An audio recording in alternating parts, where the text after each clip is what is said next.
So I just got back from 5 different drum shops in Nashville, and I learned something that I didn't want to actually believe was true, but I can't really deny it at this point. So unfortunately, I don't have any videos really of me in these shops. I have photos, but not videos, because in the hierarchy of things I am, content creator is like 7th.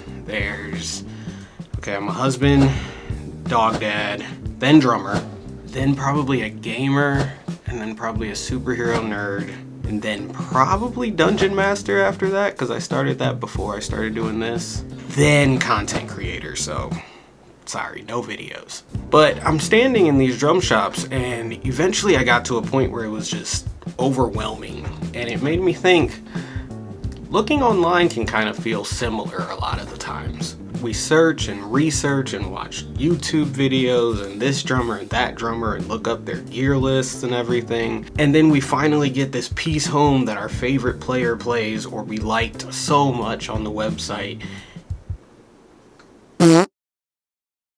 Sounds like ass. Then we wonder if we wasted our money, and we're disappointed that the crowd doesn't hear it or that our spouse doesn't hear the difference and they're questioning why we bought something. And while I'm in this shop playing so many different things, made me realize a lot of this stuff sounds the same. And that eye-opening moment really had me thinking. So let's start simple. What is a drum?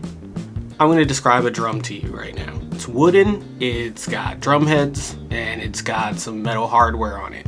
I just described about every drum that we've all wanted to own at this point. Besides the steel snares and the weird kits, there's always outliers for everything in life. So, if most drums are made of the same parts, then what makes them different? We'll come back to that question. Another one I had was, most drums, not all, sound roughly the same in the end. The player and the listener matter a little bit more than the actual gear that the player is playing. Even sometimes a better looking kit can sound better to someone who's an untrained listener. And I have a secret for you. Pretty much our entire crowd is untrained listeners. They don't care.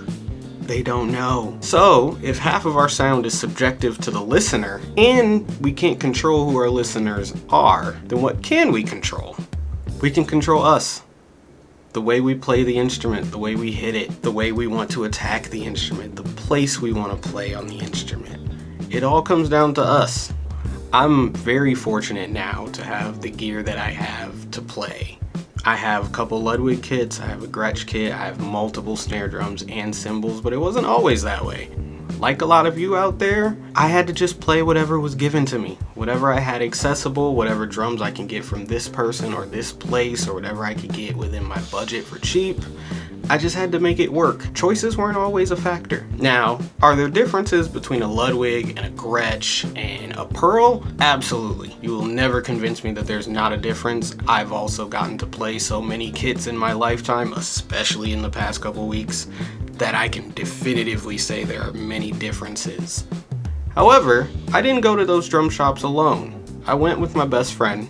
Been friends for 15 years. I know how he plays. That's one of the reasons I brought him. So I could hear the gear that I thought I wanted to buy from someone that I trust. So I could walk away while he's playing. You never get to hear your own stuff from far away. However, there were quite a few pieces of gear that he would play. I would hear it from a distance and say, oh my gosh, that sounds so good. And then I would come to play it, and it sounded terrible. And it really made me start thinking, same gear, different players. So maybe it's not the gear. Maybe it's us. Just something to think about. Go have fun.